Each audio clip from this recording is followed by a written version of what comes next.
There is never a wasted prayer. I remember I was 19 years old and I led this prayer meeting at my church, and there was a woman named Susan who would sit in this meeting, and she would just stand or sit like still.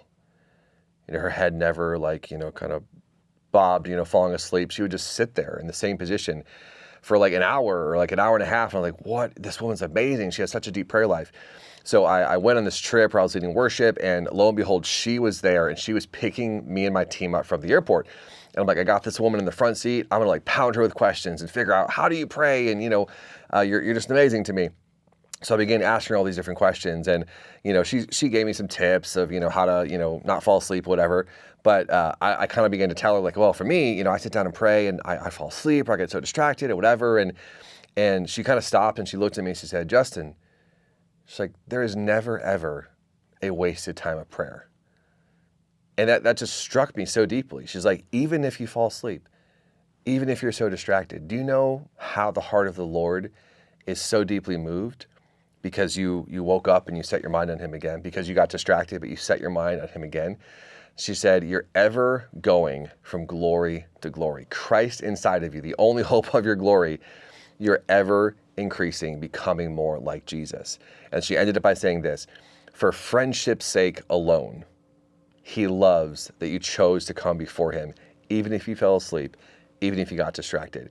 And that just changed my life as a young 19-year-old, that there's never, ever a wasted time of prayer. And I want to encourage you today, you might have a prayer life that feels so distracted with your phone, notifications, family, you're busy. In the small, in the 1 to 2 to 3 minute times of prayer, can you set aside time to just turn off all notifications, set before the Lord? And even if it doesn't feel a certain way, even if you don't feel the manifestation of the Spirit, or whatever you want to call it. I love feeling it when I'm praying, when I'm leading worship. I want to I just sense God's presence so strong. It was amazing.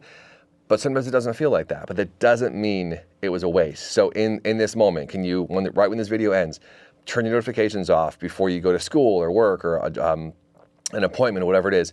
Sit in your car, sit in a chair, sit in the stillness, and just say, Lord, this is not going to be a waste, because I know you are here, you're dwelling inside of me, and I'm setting my heart to love you today. There's never, ever a wasted prayer.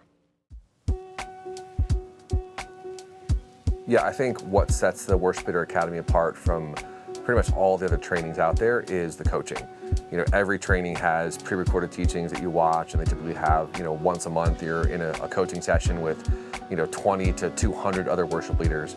With the Worship Leader Academy, all of my clients get unlimited one-on-one personal access to me. And this is honestly my favorite part about the Academy, is going back and forth with people and really getting in the trenches with them with where they're at in their worship leading. I started the Worship Leader Academy because I really wanted to see worship leaders steward what God had given them in the realm of on-stage leadership, off-stage leadership, songwriting, pursuing the creative gift that they have. And most worship leaders get discovered, if you will, in high school when some youth leader sees, oh my goodness, you can sing and play at the same time, can you be our worship leader? And as a 16-year-old, a 15-year-old, you're like, yes, that'd be amazing, I'd love to serve the Lord with my gift. And then you find yourself 10, 15, 20 years later doing it 45 to 50 weekends a year, and you're like, I've never been trained for this. How do I do this? I started just wanting to love Jesus with my gift, but there's a lot more that goes into being a worship leader for the long haul. It's honestly been such an honor to have several hundred worship leaders go through this academy thus far. And what I love about it is people come for the content of the academy, and we see them change and transformed. But I've had people inside my academy for years, and they really stick around for the community. And the community, a lot of it is available for absolutely free.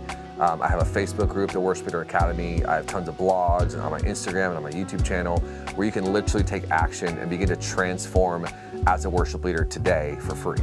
After doing the Worship Leader Academy for a couple of years, people started to reach out to me and say, hey, it was a great 6 months, but we want more.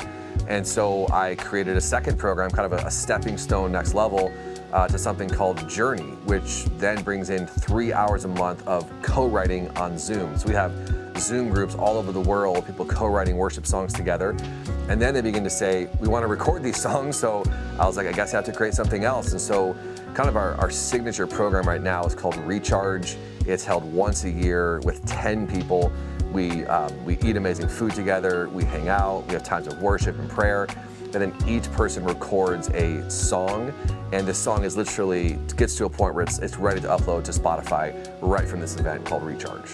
Yeah, so I would encourage anyone, any worship leader, singer, musician, or songwriter, if you are done kind of just listening to teachings, which we have endless amounts of teaching coming at us all the time through social media and through YouTube, and if you want to go to that next level and actually get a human being, a coach, to come alongside you and walk with you in the day-to-day to begin to guide you down the path that you need to go, I want to encourage you to shoot me an email down below. I'd love to have a conversation with you.